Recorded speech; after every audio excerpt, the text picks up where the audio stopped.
Hey, shalom, shalom, mishpocha. Welcome to another edition of Ray Bash's Ramblings. I'm your host, Rabbi Yehuda ben Shomer, and today I'm going to be talking to you about Yeshua, the son of Abraham, the son of David, the son of God, the great I am.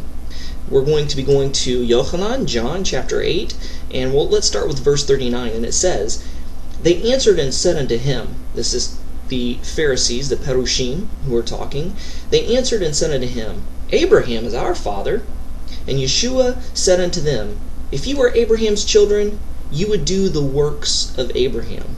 Okay, this begs the question, what are the works of Abraham? What works was Yeshua referring to? He was referring to Torah. Nothing but Torah, which is, the Torah is God's word, God's instructions, God's expectations, His law, which is eternal. So in one way, Yeshua is speaking about the works of obeying the Torah. In Judaism and Islam, Abraham is known for his legendary hospitality. He took strangers and travelers in, giving them food and lodging, and means to refresh themselves, and all the while he told them about the one true God.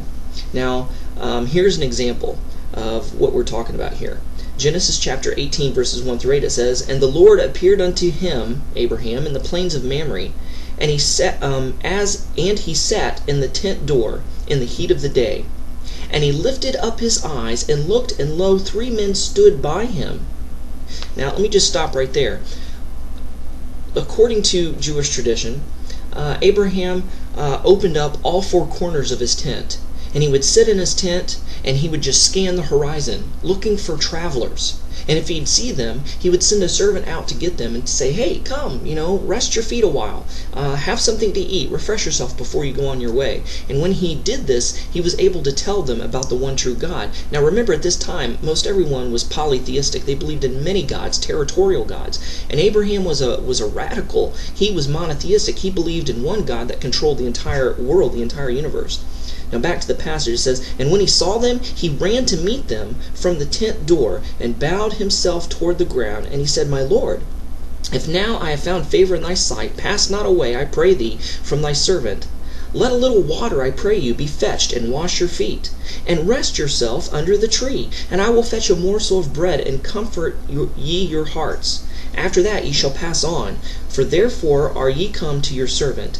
And they said, So do, as thou hast said. And Abraham hastened into the tent unto Sarah, and said, Make ready 3 measures of fine meal, knead it, and make cakes upon the hearth. And Abraham ran unto the herd, and fetched a calf, tender and good. And he gave unto a young man, and he hastened to dress it. And he took butter and milk, and the calf which he had dressed, and set it before them, and he stood by them under the tree, and they did eat." So Abraham lived peaceably when he was a stranger himself in a foreign land among foreign peoples such as the Egyptians and the sons of Heth and so on. He was brave and risked life and limb and property in order to save his family, according to Genesis chapter 14, even when his relatives were living in a way that appeared to be unrighteous. He even risked punishment by the Almighty Himself in order to save innocent strangers, people he didn't even know, according to Genesis chapter 18, verses 16 through 33. He had love and compassion upon those who unfortunately got caught up in their own mistakes and failings, according to Genesis 21. So he was willing to do whatever it took to love, to please, and to serve Yud-Heh-Vav-Heh, according to Genesis 22. He didn't look for fame, prestige, or power. Genesis 14, 21 through 24 says, "And the king of Sodom said unto Abram, Give me the persons, and take thy goods to thyself. And Abram said to the king of Sodom, I have lift up mine hand unto the Lord, the Most High God, the possessor of heaven and earth, that I will not take from a thread even a shoe latchet, and that I will not take anything that is thine, lest thou shalt say, I have made Abraham rich. Save only that which the young men have eaten, and the portions of the men which went with me, and Ner, Eshcol, and Mamre, and let them take their possessions." Now Abraham was given life through the Hebrew letter He. This Hey was added to his name, so it was changed from Abram to Abraham, after which he was able to sire Isaac. So Abraham was all about life. He was all about salvation. He was all about sustaining life. And Yeshua pointed out that the Pharisees that he was speaking to, that they were about the total opposite, which was death. They sought to kill Yeshua. They sought to take his life.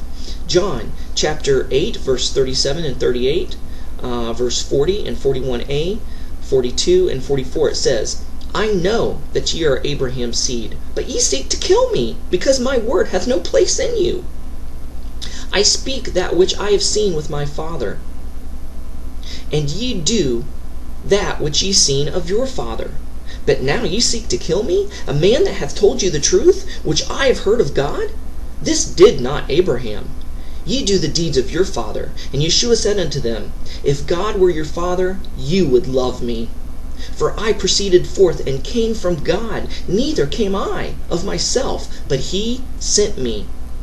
Ye of your father the devil, and the lust of your father ye will do. He was a murderer from the beginning, and abode not in the truth, because there is no truth in him. When he speaketh a lie, he speaketh of his own, for he is a liar and the father of it. Ouch! Hot, searing, stomp on your feet type words Yeshua said unto these unrepentant, self-righteous, unbelieving Pharisees. Yeshua was speaking on the premise of the old adage, like father, like son, or he is a chip off the old block. Yeshua said to these particular Pharisees, now I said particular Pharisees because I don't want to lump all the Pharisees in one basket. Some of the Pharisees were righteous and good of heart. He said to some of the righteous Pharisees, he says, you know what? He's like, yeah, you question me because I'm hanging out with some unscrupulous people, but you know what? It's the sick that need a physician. You don't need a physician. You're not sick. You already keep the Torah. You guys are good. Just don't hassle me because I'm, tending to the sick, because I'm hanging around with people you guys don't usually hang around with. So Yeshua said to those particular Pharisees that they in no way resembled their father Abraham, but looked more like sons of Lucifer, sons of the devil. John 8:44, Ye are of your father the devil, and the lust of your father you will do. He was a murderer from the beginning, and abode not in the truth, because there is no truth in him. When he speaks a lie, he speaks of his own, for he is a liar and the father of it. Yeshua gives further description of the traits of the evil one in John 10:10. It says, The thief comes not but for to steal, and to kill, and to destroy. I have come that ye may have life, and that ye may have it more abundantly. Just like a husband noticing that his growing son looks more like the milkman than him, or better yet, a son, due to his noticeable difference in characteristics, asks his parents if he was adopted, Yeshua makes clear that these certain Pharisees looked nothing like Abraham, who they proudly claimed as was their father. Yeshua later made a contrast and implied that not only does he look more like Abraham than they do, but he resembles even more Yud-Heh-Vav-Heh, Yahweh, the Father of all himself. Yeshua looked more like Yud-Heh-Vav-Heh than even Abraham. John 8:45a and 47 through 50. Because I tell you the truth, he that is of God heareth God's words. Ye therefore hear them not, because you are not of God. Then answered the Jews and said unto him, Shall we not well that thou art a Samaritan, and hast a devil? So basically, the Pharisees were dumbfounded. They were stumped by Yeshua's words. They could only stoop to lashon hara, to gossip, to slander, to the spreading of lies and rumors about Yeshua. It says, hey, you're a half-breed Samaritan. You know what? Not only that, but we hear that you're possessed with a devil. Yeshua answered, I have not a devil, but I honor my Father, and ye dishonor me. And I seek not my own glory. There is one that seeketh and judgeth. Yeshua points out the sins of their unfounded lashon hara, their gossip, their slander, which was being a half-breed son and being conceived in sin out of wedlock. Now let's move on to John chapter 8, verse 41 and 48. Ye do the deeds of your father. Then they said unto him, We be not born of fornication, for he have one Father, even God. Then answered the Jews, and said unto him, Shall we not shall we not well that thou art a Samaritan and hast a devil? He basically tells them, Yeshua basically tells these Pharisees that he is an emanation, the son of Yud-Heh-Vav-Heh. By saying that, when they slander him, they are actually offending his father Yud-Heh-Vav-Heh, and they are in danger of his wrath. So with these certain particular Pharisees basically saying, you know what? You're a half-breed Samaritan. You were born out of wedlock and fornication. Not only that, you're possessed. He's like, look, I don't care what you say about me. You're not offending me. You're offending my father. You're offending Yud-Heh-Vav-Heh, because I am an emanation of Yud-Heh-Vav-Heh. I come from God. So what father wouldn't get mad if others claimed that his son was illegitimate, a bastard, a spawn of the devil himself? John 8:49, Yeshua answered, I have not a devil, but I honor my Father, and ye dishonor me. Yeshua goes further to stress that he is the divine Messiah, the emanation of Yud-Heh-Vav-Heh, and therefore being figuratively a son by saying he personally knew Abraham, who had long since been physically dead, and that he was an emanation of Yud-Heh-Vav-Heh himself by using his personal title, the I Am.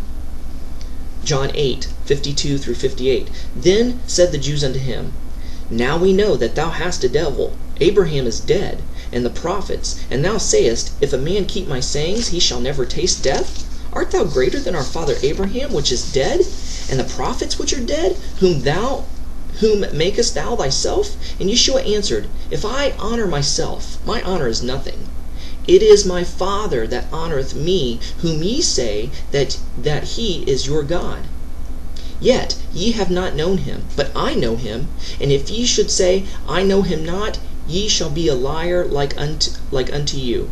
I shall be a liar like unto you. But I know him, and keep his sayings. And your father Abraham rejoiced to see my day, and he saw it and was glad. Then said the Jews unto him, Thou art not yet 50 years old, and shalt thou say that thou hast seen Abraham? And Yeshua said unto them, Verily, verily, I say unto you, before Abraham was, I am. Wow. Before Abraham was, I am. Pretty unusual. Exodus 3:14 says, And God said unto Moses, I am that I am. And he said, Thou shalt say unto the children of Israel, I am hath sent me unto you. How did Yeshua know Abraham personally before his birth on earth through Miriam, Mary? As the manifest presence of Yud-Heh-Vav-Heh himself before Abraham, Genesis 18. Genesis 18, 1 through 3, and verse 33, it says, And the Lord appeared unto him in the plains of Mamre, and he sat at the door of his tent in the heat of the day. And he lifted his eyes and looked, and lo, 3 men stood before him. And when he saw him, he ran to meet them from his tent door, and bowed himself toward the ground. And he said, My Lord, if now I have found favor in thy sight, pass not away, I pray thee, from thy servant. And the Lord went his way, and as soon as he had left communing with Abraham, and Abraham returned to his place. So, Yeshua is a true son of Abraham, a true Jew, and the divine Messiah, the Son of the living God of Israel. There is no way around it. To quote a Christian scholar, C.S. Lewis, he once said, referring to Yeshua, referring to Jesus, he is either a liar, he's either a lunatic, or he is Lord. Thanks for watching. Shalom and Shavua Tov.